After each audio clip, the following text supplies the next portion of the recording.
Hello. Get this up. So sorry.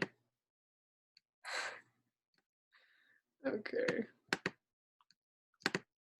So hello everyone, my name is Kaylee Day, and I'll be talking about social emotional teaching considerations on this podcast. So let's get started. So before we have this conversation about how to teach and involving social emotional learning, I guess we also have to look at, first off, what is social emotional learning? So basically there's 5 major competencies that you're trying to get out of social emotional learning.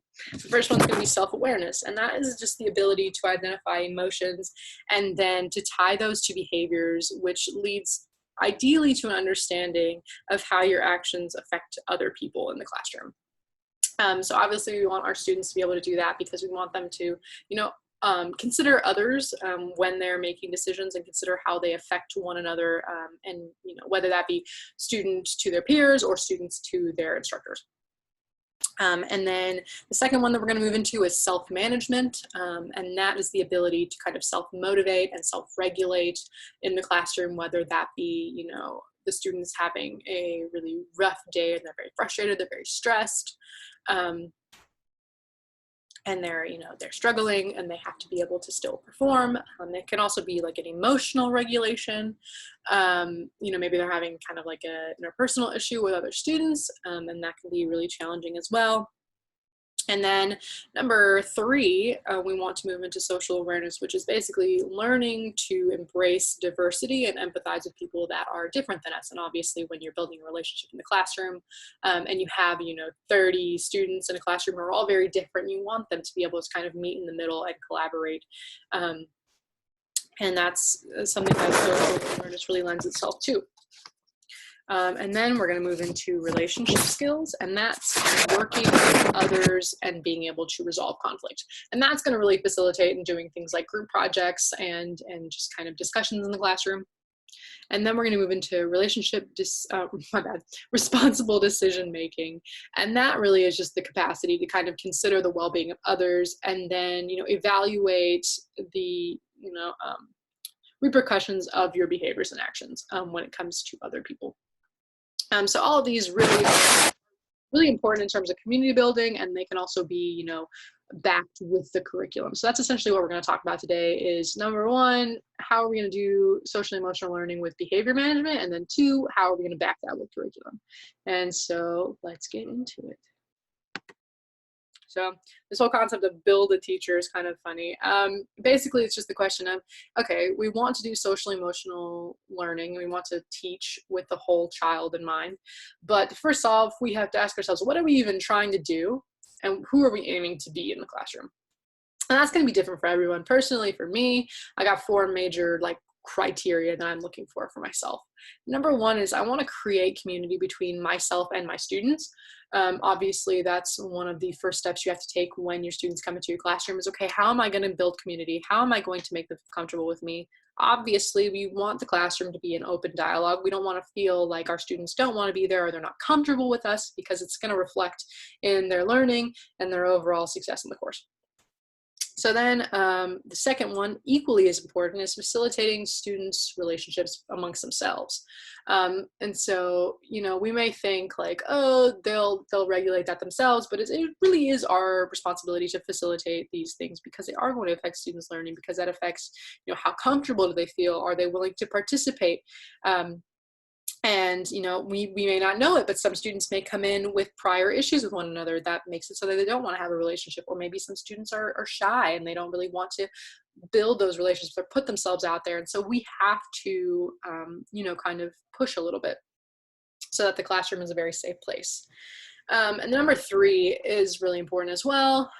We want to maintain classroom direction while remaining student-centered. So obviously, we come in, we have our curriculum plan, we have our lesson plans, and they can be perfect, but we don't ever want to feel like we're just preaching to the choir, we want to feel that the students are with us, that they follow us, that they are engaged. So we do want to, obviously have our expectations pretty high, but we also want to feel like our students are being met at their level and that they're comfortable sharing. And they're only going to do that in an environment where they feel like they're being heard. And then number 4, obviously, I think this is probably the biggest one that teachers talk about when they talk about, entering the field, is being firm yet fair. And it's also known as that warm demander, as Professor Larimer put it. And so, maintaining high expectations while being, friendly and approachable and open. Ideally, these are the 4 things we would like to encapsulate as teachers. But before we can really jump into that and be like, I'm going to be this, this, and this, we also have to kind of take account of the issues that we're going to face. So what are the obstacles that we're looking at as teachers, right? So number 1, I think, is really pertinent, especially to secondary teachers, right? Because we're going to be having periods of students that are only going to last an hour, and we're rotating through them, 7 times a day. And that's time constraints. We don't always have the benefit of time, and it becomes a question a lot of the time of, how am I going to, establish these relationships? How am I going to teach what I need to teach all in this short amount of time? And then tying into that one as well is mounting classroom sizes. I have so many students and so little time. And how do I make each of them feel important? How do I make them feel heard? How do I make them feel as though they have a voice in my classroom? And then 3 kind of ties in with both of them as well, and that is students' issues with self-efficacy. That can be a really, really hard one to battle. And like I said in the prior slide, a lot of that can stem from, interpersonal relationships within, the classroom as, students and their peers. Maybe they don't feel like they are being taken seriously by their peers. Maybe they're afraid if they ask a question, they'll be judged. And it can be something as simple as, students not feeling confident in their skills. Maybe they don't think, oh, I'm a slow reader, or maybe I'm not, I don't have a lot of really great mechanics in my writing, or, things of that nature as well can be, contributing factors. And then lack of classroom participation is also kind of tied in with that as well. Maybe they have, low self-efficacy, and that is contributing to that. But either way, we should always, strive to get our students to participate as much as we can. And I think a lot of that also just goes back to community building. And then number 5, in classroom distractions, and that can be things like cell phones, side conversations, and then again, things that are social. So I remember when I was in high school, and the things I think that were always the 2 biggest distractions in class in terms of social was who's asking who to the dance, and then who is going to get in a fight or got into a fight. So those things need to be curbed in as well. And I think that's also another place where we can kind of leverage our established relationship and really, get our students back on course, even maybe when they're a bit distracted or a bit discombobulated, So obviously we looked at what we want to do, what we're facing, and now we got to look at practical solutions. Now these ones are just going to be behavior management. I won't get into curriculum until the second part of this podcast. So right now we're just going to look at some behavioral solutions. So we have the 2x10 strategy, concentric circles, affective statements, and affective questions. So the 2x10 strategy, and this was mentioned in Professor Larimer's podcast with Dr. Ollinger. And so essentially this is just a way to kind of open up communication and have positive relationships with students. And it's characterized by taking 2 minutes out of every 10 days to have positive interactions with a selected student in order to build a relationship. So basically this could be maybe for the entire class. Maybe you pick, for 5 kids off of this roster, I'm going to spend 10 days, 2 weeks in the classroom, and I'm going to have 2-minute conversations with each of them, and I'm going to knock them out, and we're going to go down the line that way. Or maybe you could just use it for students with problems in the classroom. Maybe that's behavioral. Maybe they're not participating. Maybe you're just not having a very easy time kind of reaching out to them. So that would be a really, really great way to establish that kind of rapport. And this could be as simple as just greeting each student at the door as they come in, or, maybe asking students about a new movie they've watched, or the sports game that was on last night. I remember one of the really great ways that my teachers did it when I was in high school was, doing a little intake questionnaire. I had one English teacher, and she asked us to give her 3 songs, and she put them on a Spotify playlist that she would play whenever we had free work. And so she would start asking us about our music taste. She'd be like, oh, Blake, I see that you really, really like the you know, maybe you really like Passion Pit or, you know, bands like that. And so that was a really great way to do it. I also remember having a lot of like about me projects. So I remember one teacher that I had was like, hey, post a thing on Instagram with the hashtag, you know, Chilton period 3. And we would post something that had a picture that had 5 things that we like valued most in it, and then he would kind of go off of that. So I think that's a really great way to kind of get those icebreakers in while also kind of being able to bring them back in later on if you need them. So concentric circles, and this one is obviously going to be more with like student to student relations. And so this method basically has it so that the desks are maneuvered so there's an inner and an outer circle and they're going to be facing one another. And so that when they're paired up, students can collaborate as partners. And I think that this method, we did it in Professor Larimer's class actually on the first day. It can be really great as an icebreaker. But I also think that further down on the line, it can also be really great if you maybe, you know, have students bring in their rough draft essays and then, you know, a week later they've got to have them proofread. You can just do it that way. And so everyone has a default partner. That's really good for feedback. And I think that this is also a really, really great way to take some of the load off of the students. It's a very nice buffer, right? They don't have to kind of look around when the teacher said, okay, everyone pair up, you know, they have someone there and they're assigned to. And I think that can be really great as well, because maybe you're pushing students out of their comfort zones. Maybe they have friends in the class and they've only talked to them, or maybe they don't know anyone in the class. And so you're taking that pressure off. But I think it's really great in terms of building that classroom community and really, you know, allowing students to be social in a very productive way, and in a way that doesn't make them feel, you know, ostracized or uncomfortable. So then we move into affective statements. And this is a bit more disciplinary than the first two. These are more like restorative tactics. So an affective statement is something that you would do either to, you know, praise or to kind of correct a behavior or a performance in the classroom. And there is an ideal format for this to take. So the ideal format is made up of 3 parts. So there's the acknowledgement, my bad, of the behavior or the performance, and that's going to look something like, I saw you do when I saw this, or when I heard this, and then you're going to attach a feeling to that. So when I saw this, I felt this. And then the third thing you're going to do is give a reminder of the expectations in the classroom.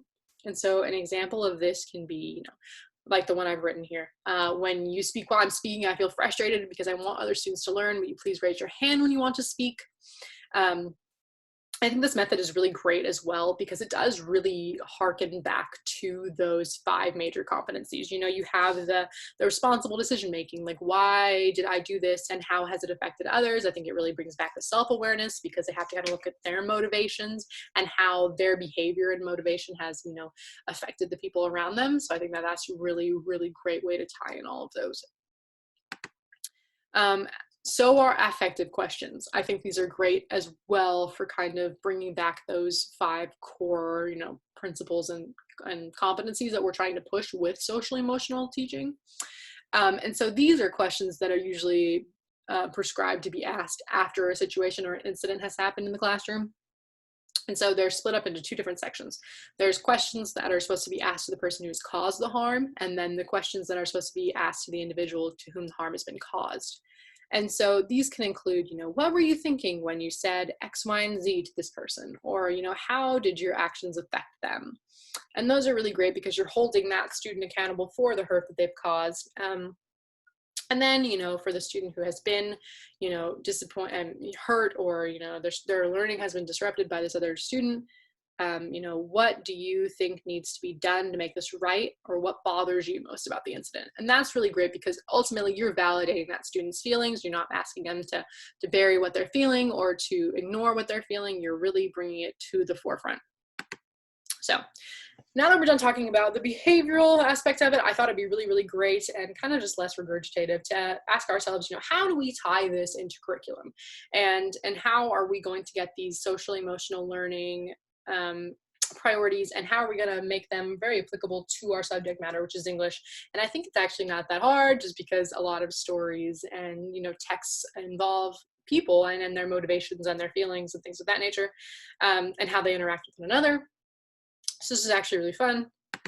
So the first one is self-awareness. And so self-awareness can be really easily facilitated with things like reflective activities, like journaling. So when they're reading a text, maybe they could say, this made me feel this way, or I thought this because of this in the text. And I think it's really helpful for students to kind of develop their opinions and their worldview. Writing persuasive essays can also be really, really great because, you know, you can obviously give them topics that they're passionate about or that they have a specific feeling on, and then they are forced kind of to research their stances. And that encourages deeper investigation to their own views and to their own belief systems. And I think that Socratic seminars are kind of just an extension of that, right? Because they force a student to kind of express their opinions in real time, and then have other students say, oh, maybe we should frame it this way, or maybe I don't agree with you because of this research. And so that's really, really great because they kind of see how they operate within a whole. Self-management is another really, really big one. And this this is like, you know, this can be kind of curriculum adjacent, I guess. But I thought the really great ways that you could do this was maybe, you know, allowing students a moment to kind of reflect upon their own emotional states with like free writes prior to maybe like an essay assignment, or, you know, they have a test coming up and they can kind of just do that brain dump and then be a little bit more calmed down and a little bit more present with what they're doing. I also think that another great way to do this was maybe be, you know, utilizing breath exercises or power poses before, you know, a difficult test or an exam, such as a midterm or a final.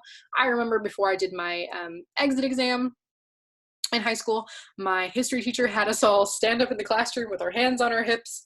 It sounds really, really corny, and they'll probably, you know, kind of laugh it off, but I do think that it really makes a very big difference. It kind of allows you to kind of refocus and reframe the situation so that you're a bit more calm and that you can kind of self-motivate and then regulate your own emotions prior to something stressful. Social awareness. This is especially interesting one, I think.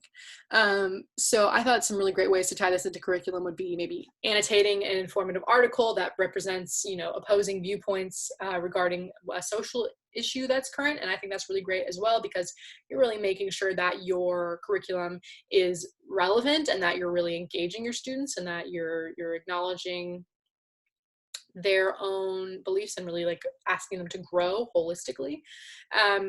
And I think another way that would be great would be involving texts which have valuable historical content regarding social relationships, such as, you know, we all were required to read the Diary of Anne Frank, maybe things like Huckleberry Finn that look at, you know, race relations, or, you know, obviously Diary of Anne Frank is about the Holocaust. I Know Why the Caged Bird Sings, obviously some civil rights issues and then some feminist issues as well. And then maybe even, you know, taking one of those works and applying it to something similar today and looking at how far we've come, or maybe not how far we've come. I think it would also even be great if it were applicable, you know, you could even allow your students to do projects regarding their own cultural backgrounds. Maybe you have them pick a story or an author that comes from a similar background, and then maybe present them to the class in order to kind of, you know, represent their own diversity. Then relationship skills. I think that anything really that you're going to do with a group assignment is really beneficial for relationship building. I remember, you know, acting out plays that we were reading and then getting to know everyone while doing that, but also kind of like getting that group dynamic and like, you know, being comfortable talking in front of people. Or, you know, maybe someone thought, oh, well, maybe we should take this approach with this character. And so we kind of, you know, resolve those conflicts as they came up. I also think it'd be really great to maybe have students make educational videos on specific pieces of the text. So maybe someone covers characters and then the other one does themes, and there's that nice collaboration and that kind of, you know, conflict resolution if needed, or, you know, compromise on a specific approach to the video. And the last one, obviously, is responsible decision making. And I think that some great ways to do that would maybe be, you know, having students have like a friendly debate on a topic that you give them, and that requires them to kind of weigh the pros and cons of their decisions of you know, policy or whatever it is that you're giving them a debate about. I also think another great way would be an applicable method would be character analysis. You know, students maybe discuss what the motivation is behind the decision, or like what the character's personality is like, and maybe do a little write-up, like respond with whether the character was justified, and maybe chime in maybe with what they would do in that situation. And I think that's really great in terms of reflection and kind of looking at how people work within a whole and within a group. that is my works cited. I hope that you guys enjoyed this. I think it's really important to look at teaching as a whole and teaching the entire student. And so social emotional learning does just that. And not only, you know, in a behavioral setting, but also just in a way of how do we back those values with curriculum. And that was really what I was trying to talk about today. And I really hope that you enjoyed, and have a great summer. Let me log out of here.